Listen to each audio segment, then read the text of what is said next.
Assalamualaikum warahmatullahi wabarakatuh. Selamat pagi anak-anak. Bagaimana keadaan anak-anak pada pagi hari ini? Semoga Allah selalu memberikan kesehatan anak-anak ya. Baik, sebelum kita melanjutkan pembelajaran, marilah kita membaca basmalah dulu ya. Bismillahirrahmanirrahim. Anak-anak, hari ini kita sudah memasuki tema 8, subtema 3. Pada subtema 3 kali ini akan membahas tentang aturan keselamatan di perjalanan. Subtema 1 kemarin kita sudah belajar tentang aturan keselamatan di rumah. Selain di rumah, kita harus menjaga keselamatan ketika kita di luar rumah atau dalam sebuah perjalanan. Seperti yang dilakukan oleh Udin dan teman-temannya. Udin dan teman-temannya melakukan kunjungan. Mereka mengunjungi tempat wisata.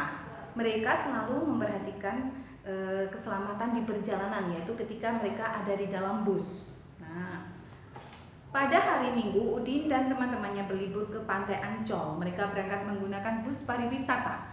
Berlibur ke pantai ada aturannya. Nah, ada beberapa percakapan ya, di situ ada teksnya. Dengarkan aturan yang ibu sampaikan ya nak. Anak-anak harus mematuhi aturan perjalanan kita. Ada yang tahu mengapa kita harus patuh pada aturan? Tahu bu, agar kita selamat dalam perjalanan. Selanjutnya selamat pula kembali ke rumah masing-masing. Iya bu, hebat anak-anak ibu. Jadi kita harus patuh pada aturan perjalanan. Itu adalah percakapan tentang perjalanan Udin bersama teman-temannya. Jadi anak-anak, beberapa aturan yang harus kita lakukan dalam perjalanan, yaitu terutama dalam kendaraan, yaitu ada beberapa aturan. Salah satunya adalah harus tertib ketika masuk ke dalam kendaraan, duduk di kursi masing-masing dengan baik, ya. Kemudian tidak mengeluarkan anggota badan keluar jendela dan tidak lupa berdoa sebelum berangkat. Itu adalah beberapa aturan ketika di dalam perjalanan. Gunanya apa anak-anak untuk mematuhi peraturan tersebut? Supaya kita dijauhkan dari bahaya. Seperti itu anak-anak ya. Baik anak-anak, kembali kepada kata Tuhan tadi dalam satu aturan, menulis kata Tuhan diawali dengan huruf kapital. Tuhan yang Maha Esa, masih ingat ya? Nah, kemudian berbicara tentang perjalanan mereka, tadi sudah ada waktu yang sudah ditentukan, yaitu pada hari Minggu. Untuk tanggalnya, ini ada kalender anak ya, kalender Udin, yaitu dilakukan pada hari Minggu. Ini ada beberapa kalender. Untuk menentukan sebuah perjalanan kita membutuhkan kalender. Nah, pada kalender ini ada beberapa bulan yang ditunjukkan di dalamnya ya. Januari, 12 bulannya mulai Januari sampai Desember. Setiap bulannya terdiri dari beberapa minggu. Nah, ingat ya, dari kemudian satu minggu ini terdiri dari 7 hari. Ingat ya, satu minggu terdiri dari 7 hari. Nah, jika 2 minggu berapa hari? Berarti 2 dikali 7 artinya 14 hari. Seperti itu anak-anak ya. Salah satu perjalanan kita adalah menuju ke sebuah pantai. Di pantai itu pasti kita bisa menemukan beberapa benda. Salah satunya adalah kerang. Nah, kerang ini selain dagingnya bisa dimakan, kulitnya juga bisa dipakai untuk membuat karya ya. Misalnya membuat figura atau karya lain. Nah, di sini ada buah karya ya, figura dari kerang. Bahannya adalah sekelilingnya dilem dengan menggunakan kerang. Jika membuat karya selain figura ini, bisa membuat pola gambar, kemudian kita tempeli kerang sebagai hiasan.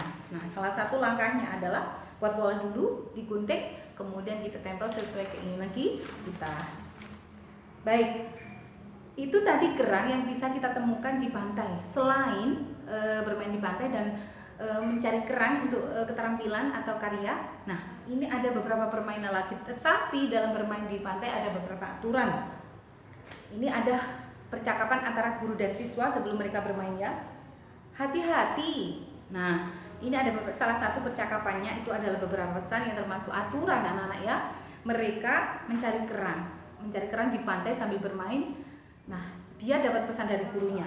Hati-hati mengupas kerangnya ya nak. Kulitnya tajam, nanti tanganmu bisa terluka jika tidak berhati-hati. Itu ketika mereka sudah menemukan kerang.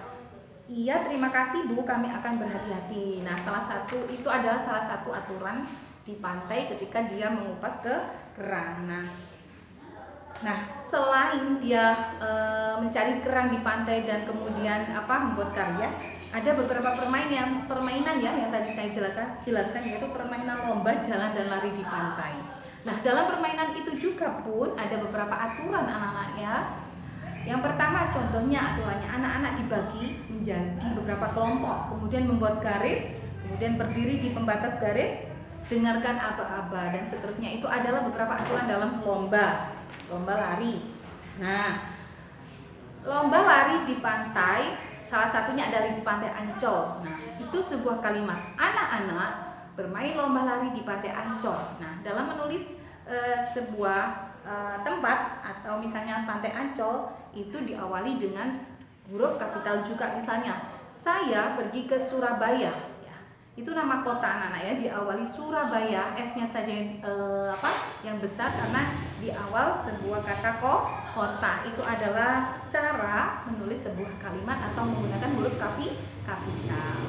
Baik anak-anak, itu saja pembelajaran pada pertemuan kali ini. Saya akhiri. Assalamualaikum warahmatullahi wabarakatuh.